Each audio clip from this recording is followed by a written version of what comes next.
আসসালামু আলাইকুম, সবাইকে স্বাগত জানাচ্ছি ভোটের মাঠের খবরে। সঙ্গে আছি আরমান মুজাহিদ। আজ জানবো যশোর জেলার ভোটের হিসাব। তথ্য সংগ্রহ করে পাঠিয়েছেন যশোর প্রতিনিধি আহসান কবির। যশোরে নির্বাচনের মাঠে ঐতিহ্যগতভাবে প্রধান দুই রাজনৈতিক শক্তি বিএনপি ও আওয়ামী লীগের। তৃতীয় শক্তি হিসেবে দীর্ঘদিন অবস্থান ধরে রেখেছে জামায়াতে ইসলামী। গুম, খুন ও সীমাহীন মানবাধিকার লঙ্ঘনকারী আওয়ামী লীগ জুলাই বিপ্লবের পর দৃশ্যপট থেকে হারিয়ে গেছে। আসন্ন ত্রয়োদশ জাতীয় সংসদ নির্বাচনে মুখোমুখি হতে চলেছে বিএনপি ও জামাত। তবে বেশিরভাগ আসনে বিএনপিতে রয়েছে অন্তকোন্দল। 5 আগস্টের পর থেকেই কিছু নেতাকর্মীর বিতর্কিত কর্মকাণ্ড ইতোমধ্যে দলটির ভাবমূর্তি যথেষ্ট ক্ষুণ্ণ করেছে। যদিও অভিযুক্তদের বিরুদ্ধে শুরু থেকেই ব্যবস্থা নিয়ে আসছে দলটি, তা সত্ত্বেও ড্যামেজ কন্ট্রোল হবে না ধরে নিয়েই সে সুযোগ কাজে লাগানোর চেষ্টা করছে জামায়াত। বিএনপির ঝুলি থেকে আসন ছিনিয়ে নেওয়ার কৌশলে এগোচ্ছে দলটি। প্রধান এই দুই দলের বাইরে ইসলামী আন্দোলন বাংলাদেশের সাংগঠনিক অবস্থান থাকলেও তা কোনো আসনে জিতে আসার মতো নয়।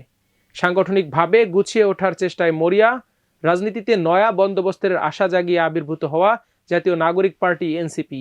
তবে বিলীন হওয়ার পথে আওয়ামী লীগের উদ্দেশ্য বাস্তবায়নকারী হিসেবে পরিচিত জাতীয় পার্টি। শুরুতে জানবো যশোর 1 তথা শার্শা আসনের কথা। ভারত সীমান্তবর্তী শার্শা উপজেলা নিয়ে আসনটি গঠিত।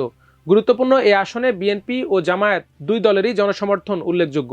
2001 সালের জাতীয় নির্বাচনে আসনটিতে 4 দলীয় জোটের প্রার্থী ছিলেন জামায়াতের মাওলানা আজিজুর রহমান। এবারও জামায়াত তাকে প্রার্থী হিসেবে চূড়ান্ত করেছে। এদিকে 2018 সালের নির্বাচনে বিএনপির মনোনয়ন পাওয়া দলটির সাবেক কেন্দ্রীয় দপ্তর সম্পাদক মফিকুল হাসান তৃপ্তি এবারও মনোনয়ন প্রত্যাশা করছেন। এছাড়া দলীয় মনোনয়ন পেতে সক্রিয় আছেন শার্শা উপজেলা কমিটির উপদেষ্টা খায়রুজ্জামান মধু, সভাপতি আবুল হাসান জহির ও সাধারণ সম্পাদক নুরুজ্জামান লিটন। তবে মনোনয়ন প্রত্যাশী বিএনপি নেতাদের রয়েছে নিজস্ব অনুসারী গোষ্ঠী। প্রায় তারা পরস্পরের মুখোমুখি হচ্ছে, ঝরছে রক্ত। যশোর 2 ঝিকরগাছা চৌগাছা। ঝিকরগাছা ও চৌগাছা এই দুই উপজেলা নিয়ে গঠিত এ আসনে বিএনপির মনোনয়ন প্রত্যাশী রয়েছেন অন্তত 5 নেতা। তারা হলেন ঝিকরগাছা উপজেলা বিএনপির সভাপতি সাবিরা নাজমুল মুন্নি, যশোর পৌরসভার সাবেক চেয়ারম্যান মোহাম্মদ ইসহাক, যশোর চেম্বার সভাপতি মিজানুর রহমান খান, চৌগাছা উপজেলা বিএনপির সাবেক সভাপতি জহুরুল ইসলাম এবং ঝিকরগাছা উপজেলা বিএনপির সাধারণ সম্পাদক ইমরান হাসান সামাদ নিপুণ। অন্যদিকে জামায়াতে ইসলামী দলীয় প্রার্থী হিসেবে মনোনীত করেছে যুক্তরাজ্য প্রবাসী ডাক্তার মোসলেউদ্দিন ফরিদকে। আসনটিতে 2001 সালের নির্বাচনে 4 দলীয় জোটের পক্ষে জামায়াতের মুহাদ্দিস আবু সাইদ মোহাম্মদ শাহাদত হুসাইন এমপি হন। তার মৃত্যুর পর অধ্যাপক আরশাদুল আলমকে জামায়াতের প্রার্থী হিসেবে সামনে আনা হয়, কিন্তু মাস 3 আগে প্রার্থিতা বদলে দেয়ায় নেতা কর্মীদের মধ্যে মিশ্র প্রতিক্রিয়া সৃষ্টি হয়। তবে কঠোর শৃঙ্খলা মেনে চলতে অভ্যস্ত নেতাকর্মীরা এই বিষয়ে বাইরে মুখ খুলছেন না। স্বয়ং আরশাদুল আলমও বলছেন দলের সিদ্ধান্ত তিনি মেনে নিয়েছেন। এবার জানবো যশোর 3 তথা একটি ইউনিয়ন বাদে সদর আসনের কথা। জেলার সবচেয়ে গুরুত্বপূর্ণ এই আসনটিতে বিএনপির একমাত্র প্রার্থী হিসেবে মাঠ চষে বেড়াচ্ছেন অনিন্দ ইসলাম অমিত। দলের কেন্দ্রীয় ভারপ্রাপ্ত সাংগঠনিক সম্পাদক অমিত বিএনপির স্থায়ী কমিটির প্রয়াত সদস্য ও সাবেক মন্ত্রী তরিকুল ইসলামের সন্তান। এই তরুণ নেতার বিরুদ্ধে লড়তে এখনও প্রার্থী চূড়ান্ত করতে পারেনি জামায়াত। তবে দলটির পক্ষ থেকে আলোচনায় আছেন দুজন। এম কলেজের সাবেক ভিপি ও বর্তমান গার্মেন্টস ব্যবসায়ী আব্দুল কাদেরকে প্রথম প্রার্থী হিসেবে বিবেচনায় নেয় দলটি। তবে আদ্দিন ফাউন্ডেশনের চেয়ারম্যান ডাক্তার শেখ মহিউদ্দিনও এই আসনে লড়তে পারেন বলে দলীয় সূত্রে আভাস পাওয়া গেছে। যশোর 4 বাঘারপাড়া, অভয়নগর ও সদরের একাংশ। এই আসনে বিএনপি সবচেয়ে বড় শক্তিশালী। 2008 সালের বিপর্যয়কর ফলাফলের সময়ও বিএনপি প্রার্থী প্রকৌশলী তালহা শাহরিয়ার টিএস আইয়ুব জেলার 6 আসনের মধ্যে সবচেয়ে ক্লোজ ফাইটে ছিলেন। সেই আইয়ুব এবার দলের একাংশের বিদ্রোহের মুখে রয়েছেন।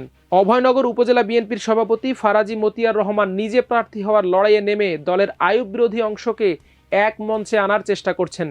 তাদের তৎপরতা রাজনৈতিক ভব্যতার সীমা লঙ্ঘন করছে বলে বিরক্ত বিএনপি নেতাকর্মীরা টিএস আইয়ুবের পেছনেই জড়ো হচ্ছেন। আসনটিতে জামায়াতে ইসলামী জেলা আমির অধ্যাপক গোলাম রসুলকে দলীয় প্রার্থী করেছে। তিনি ইতোমধ্যে ব্যাপকভাবে নির্বাচনী কার্যক্রম শুরু করেছেন।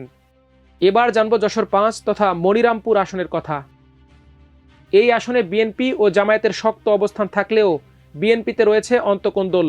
তবে অন্তকোন্দল মেটাতে জোর চেষ্টা চালাচ্ছেন জেলা ও উপজেলা বিএনপির নেতারা। 2018 সালের নির্বাচনে আসনটিতে দলটির মনোনয়ন পাওয়া শহীদ মোহাম্মদ ইকবাল হোসেন আসছে নির্বাচনেও সম্ভাব্য প্রার্থী। তার চির প্রতিদ্বন্দ্বী মোহাম্মদ মুসা ছাড়াও এবার দলীয় টিকেটের দাবিদার আসনটির সাবেক সংসদ সদস্য আফসার আহমেদ সিদ্দিকীর সন্তান ও জেলা বিএনপির সাংগঠনিক সম্পাদক মুনির আহমেদ সিদ্দিকী বাচ্চু এবং সাবেক ছাত্রনেতা ইফতেখার সেলিম অগ্নি।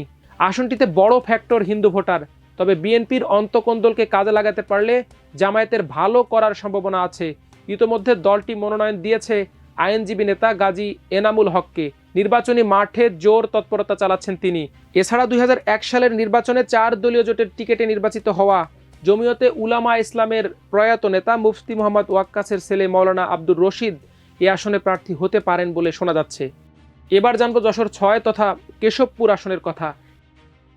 এ আসনে জামায়াতে ইসলামী অধ্যাপক মুক্তার আলীর নাম ঘোষণা করলেও বিএনপি এখনো প্রার্থী চূড়ান্ত করেনি। জামায়াত প্রার্থী মুক্তার আলী দলের সর্বস্তরের নেতাকর্মীকে নিয়ে নির্বাচনী মাঠে রয়েছেন। জয়ের ব্যাপারেও বেশ আশাবাদী তিনি। অপরদিকে 2018 সালের প্রার্থী আবুল হোসেন আজাদের বাইরে দলের কেন্দ্রীয় ধর্ম বিষয়ক সহ সম্পাদক অমলেন্দু দাস অপু আসনটিতে মনোনয়ন চাইতে পারেন বলে বিএনপি সূত্রে জানা গেছে। এদিকে বিএনপি জামায়াতের বাইরে যশোরের আসনগুলোতে নির্দিষ্ট ভোট ব্যাংক রয়েছে ইসলামী আন্দোলন বাংলাদেশের। দলটি এককভাবে নির্বাচনে গেলে যশোরের সবকটি আসনে প্রার্থী দেবে। দলের খুলনা বিভাগীয় সাংগঠনিক সম্পাদক মাওলানা মুহাম্মদ সোয়াইব হোসেন বলেন, তারা প্রার্থী নির্বাচনের কাজ করছেন, তবে যশোরে এখনও সাংগঠনিক কাঠামো দাঁড় করাতে পারেনি এনসিপি। দর্শক, আজ এ পর্যন্তই। আগামীকাল জানাবো ঝালকাঠি জেলার চিত্র। সে পর্যন্ত সবাই ভালো থাকুন, সুস্থ থাকুন, আমার দেশের সঙ্গে থাকুন। আল্লাহ হাফেজ।